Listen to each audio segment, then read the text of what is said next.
Yep, go ahead. Hello, so this is going to be windy, so I hope you can hear me. This is about strike mechanics. One of the main things you need to think about when using a sword from horseback is not hitting your own horse. Now, one of these things that you'll hear a lot of people say is to strike backwards because this would be safer. Now have a good look at what my sword just did. Just how close it can be to the horse's ears. So which way on this line I'm moving doesn't really have any bearing on whether or not I'm going to hit my horse's head. In fact, if I'm trying harder, I'm probably going to chamber more and have all the chance in the world to hit my horse in the head.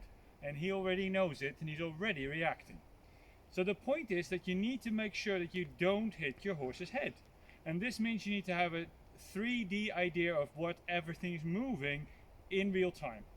Now the other thing is, if I'm hitting really hard and my hand squeezes the reins, it could be very little, the horse could bring its head suddenly up. I could feel this coming, so a better rider can take a better idea of what's about to happen, and they can have a smaller leeway. So I might dare to do this strike with my horses in the vicinity of my horse's head. But maybe if a rider is less experienced, they should give more leeway to the horse's head, especially in height. This is why usually, initially, we don't like people fencing over the horse's head at all. Because it's very easy, even if I'm doing this misses my horse's head. But if he suddenly turns his head a little bit, he could swing into it. So I need to bear that in mind, that I actually have a bit of leeway in where my horse's head is.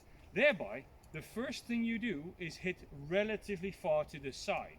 So when you're starting to practice on some of this rubbish that I'm standing here, I might strike more on the side here, maybe even forwards, but relatively far away from the horse's head. I might even go so far as to park my horse past the target and hit it over here first. And then I gradually go closer to the horse's head as I'm more capable, as a general rule. This is also an issue, that you can hit your own horse with a pommel.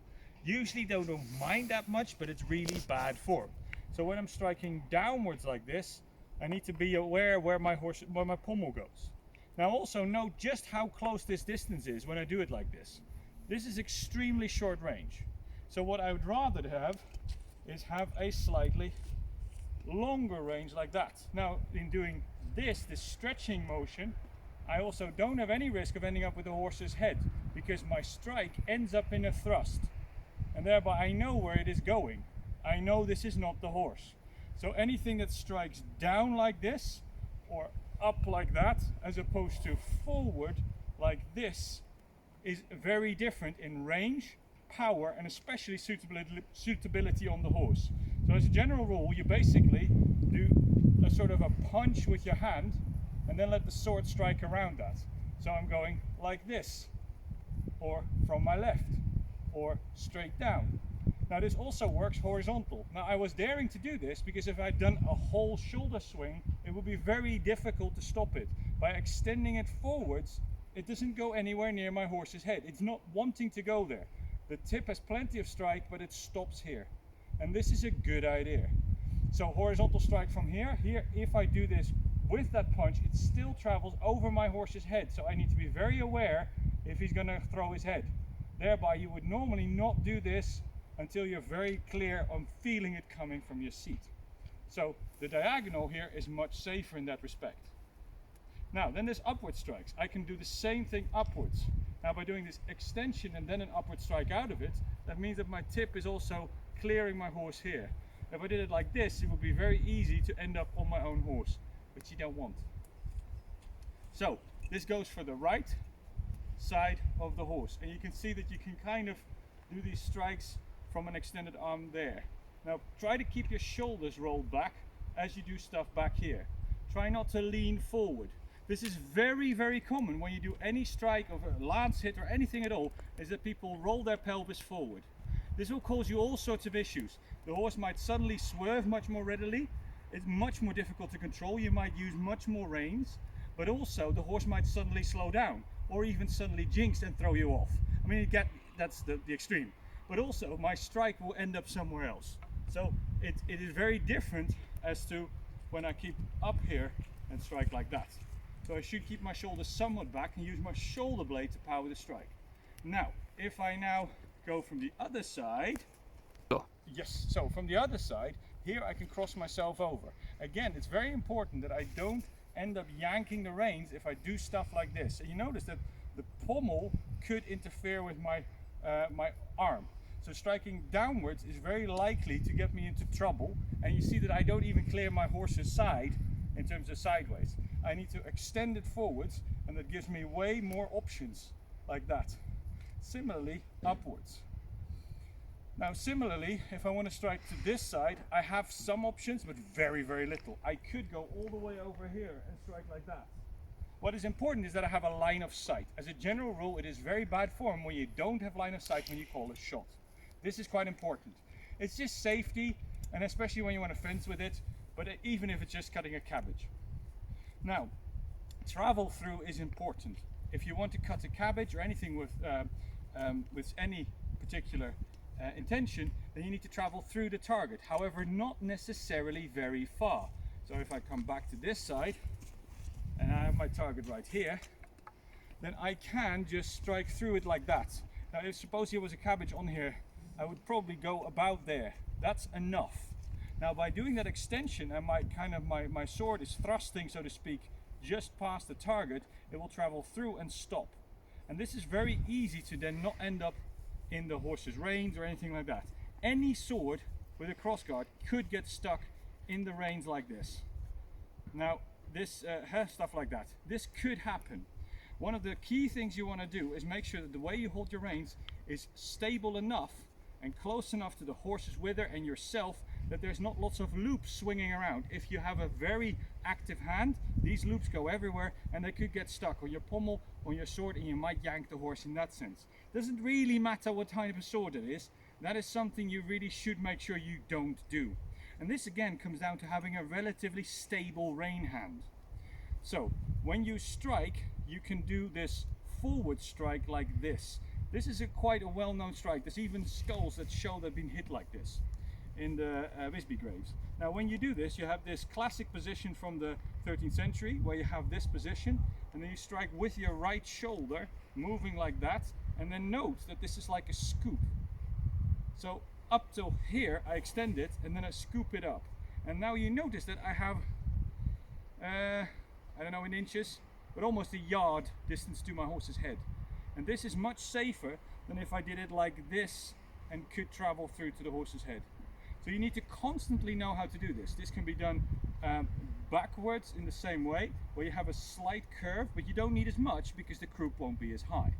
So you can again go like that or like this. Now this scoop actually goes through Weideroute. So that's the target they use in Poland a lot, where you have willow branches, and you can scoop through it like this quite nicely.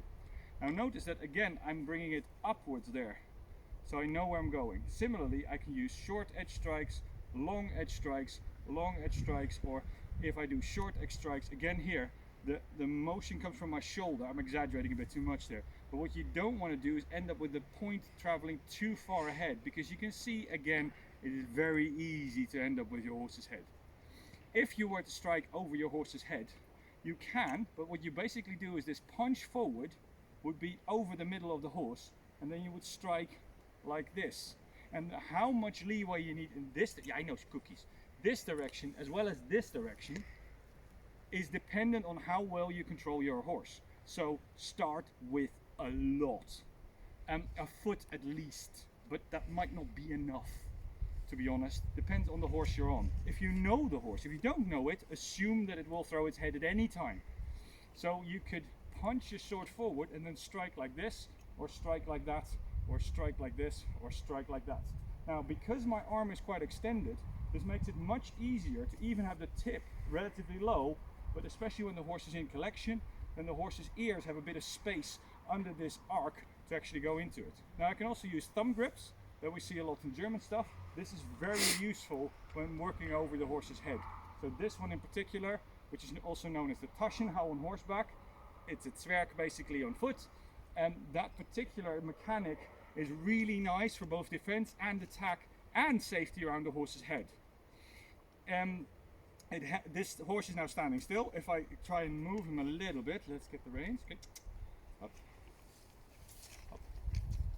bit closer with his head, you notice that I have more opportunity to move around his head because my blade is extending beyond it. So my hand is roughly, not quite at his ears, but getting there. And that means that I can have a bit more impunity.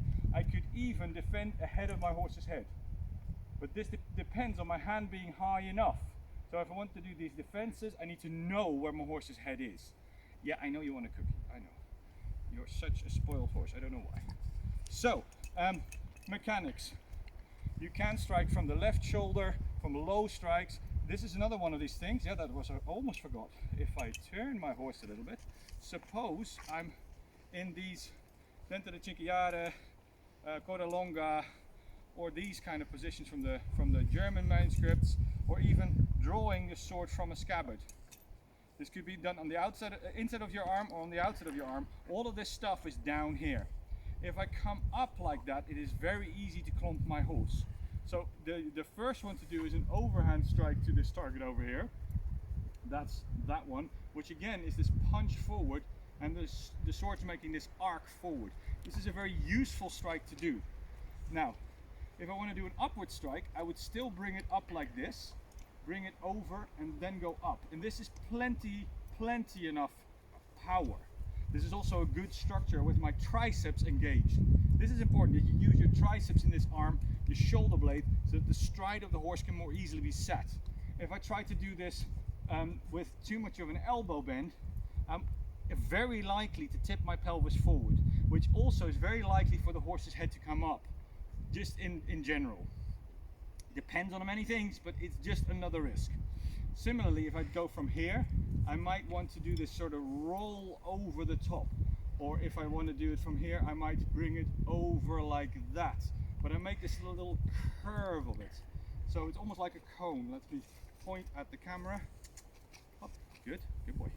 So like that.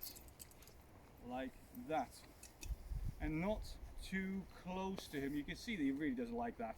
This position, also I could touch the reins. So I need to be quite aware of that. I could end up with my crossguard in the reins. So you bring it up enough with your body, with your chest, and then do stuff like this. And this is why this position is useful. It's usually used against this side anyway. Now, then from here I can also bring it over. Notice that the pommel needs to pass my lower arm. That's why I took the long sword, because it's more awkward. So here I need to bring it past and then bring it over. And again, it's that. This is specifically mentioned, especially the saber manuscripts, much later, but you can do the exact same thing with a long sword or a regular sword. In the medieval period, you see this stuff as well. So there is also two-handed stuff. I won't get into it at the moment, but one of the things you might want to do is to also combine this with the stride of your horse. So pause please.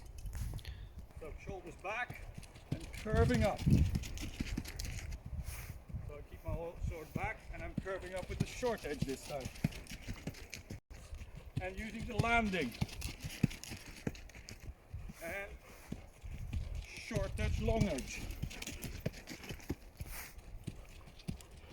Short touch, long edge. Turning around and upwards.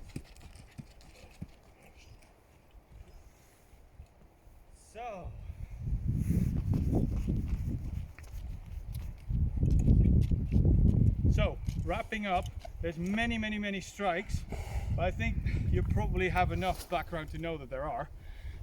But also the rhythm of the horse, there's many permutations. You can do it with the landing of the front strike, or you can do it with the raising of the horse or the lowering of the horse, and you can see how that works. You can do multiple within a stride. So you can be quite creative with that, but they all have pros and cons, more range or more power, for instance. So using the motion of the horse and just finding out how that works with the sword, I think will be relatively self-explanatory. Okay, thank you.